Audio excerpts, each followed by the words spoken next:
ตายไปหายังนี่ขุดยังนี่ฮะขวัดมันโอ้เขาเอิ้นมันยังก่อนนี่บ่จักโอ้บูเบื่อบ่บูน่าจะกินได้บ้านลองโอ้ลองครั้งแรกวันนี้นะ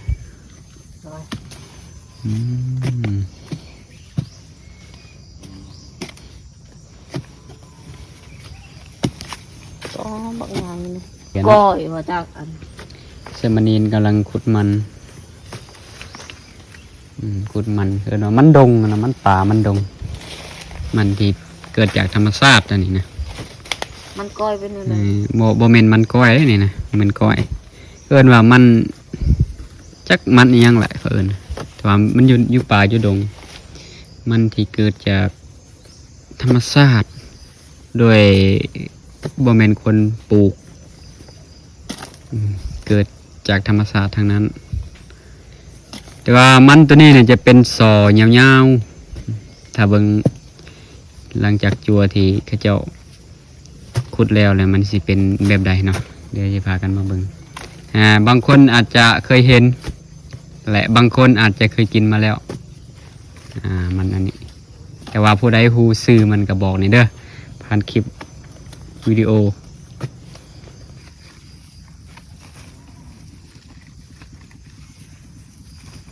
เพื่อจะได้กินต้องใส่ความเพียรบางถึงนำจับได้อยู่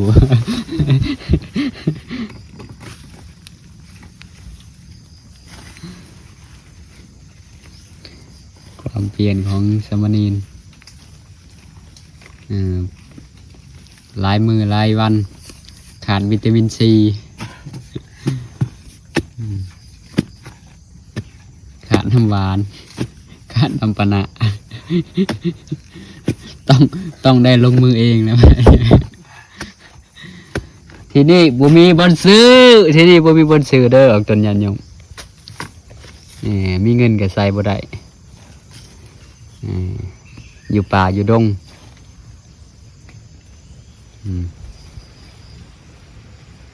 อยู่ห่างไกลจากเมืองเขตชนบทการดำรงชีวิตของพระสงฆ์อาจจะลำบากในการไปมาลำบากในการเดินทางใช้ชีวิตอย่างพอเพียงมีใดก็สั้นไปแต่ว่ามื้อนี้ได้ออกทางได้ออกเลาะหาเครือมันเพื่อเจตนำปณะสู่กันสันเนาะโดยนำนาพาทางโดยสำเนียงไตสำเนียงไตเนี่ยระดับเป็นเม็ดเลยได้ลงเลยถ้าเบิ้งมันชิ้นยาวปานใดเลิกแห้งเลยพี่น้องเลยโปนเลิกแห้งจัวกำลังปูเอลบอปูซอยาวๆเนี่ยจนสาบยังบุทันหอดเจ้ามาแล้วเลยยังไงอยู่บ่ยังไงอยู่ซอเดียวเนี่ยจะกระพอเลยป่ะจ๊ะโอ้อีบเหรอนี่เหรออ๋อกูลงเลย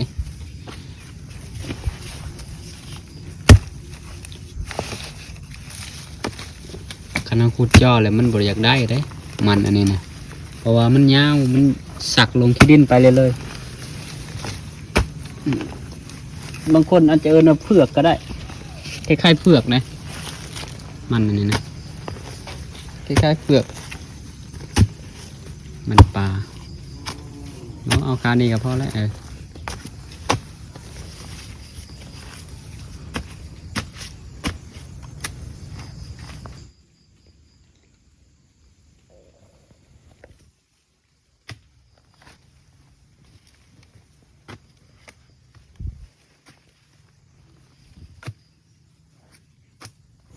ตอนนี้เลิกพอสมควรแหละ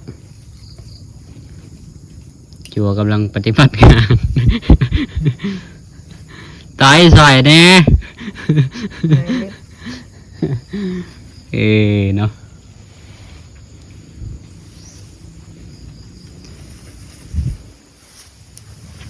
ลงไปเรื่อยๆได้บัดนี้ลงไป ชุดแล้วอ้าวเสนียวยัง สุดเลยบ่ ยังคนอีลง มันบ่ได้เลยพอแล้วอันนี้นี่ซับอยู่นี่เด้อเพิ่งเธอนี่มันนี่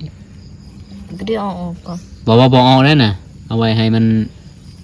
นเป็นอีก สับแล้วเนาะ เสียดหักเลย คือเป็นอะไรวะ เห็นบ่เงายังอีกนะฮะเสื้อบ่ต่อยโอ้ยังใหญ่อยู่ได้ป๊อดต้อง นั่นดิ เสียดายเนาะเสียดายเอาบ่ได้เสียดายเอาบ่ได้ที่จริงมันยังยาวอยู่ แข็งไง พูนจาวมันเท่านั้นนะแต่จริงจาวมันได้เขาทิมนะโอ้จัวก็ยังกวนอยู่นะเห็นมันใหญ่เสียดายก็เลยพูดต่อเนาะหักเครื่องรถต่อยมันจึงใส่คู่ได้เอาคันได้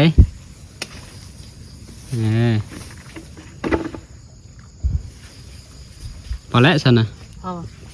บ่ต้องหักมันหรอกได้ปะ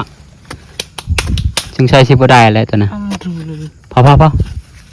ไปหาตัวใหม่แหละสนิทก็โอเคแหละ นั่นบ่น ทม เด้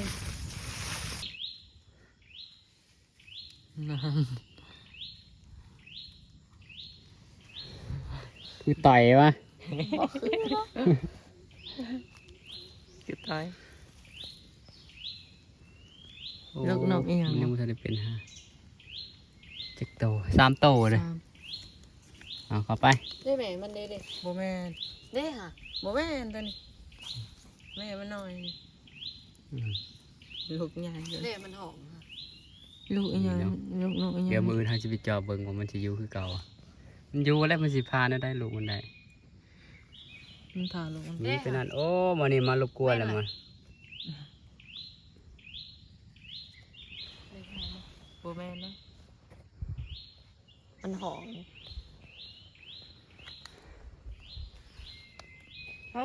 ไปกลับฮะ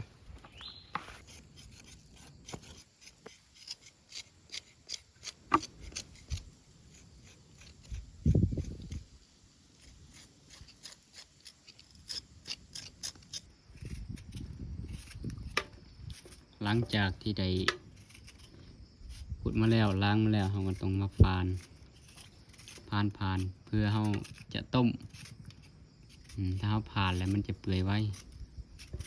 ถ้าเราไม่ผ่านแล้วนานเปื่อยอันนี้ที่ว่าขั้นตอนสุดท้าย หลังจากเราพานแล้วเรียบร้อยแล้วเรามาต้มต้มแล้วเรามาเคี่ยวให้เป็นน้ำปะนะแล้วยังค่อยผ่านเนาะต่อไปกับผักติดตามคลิปต่อไป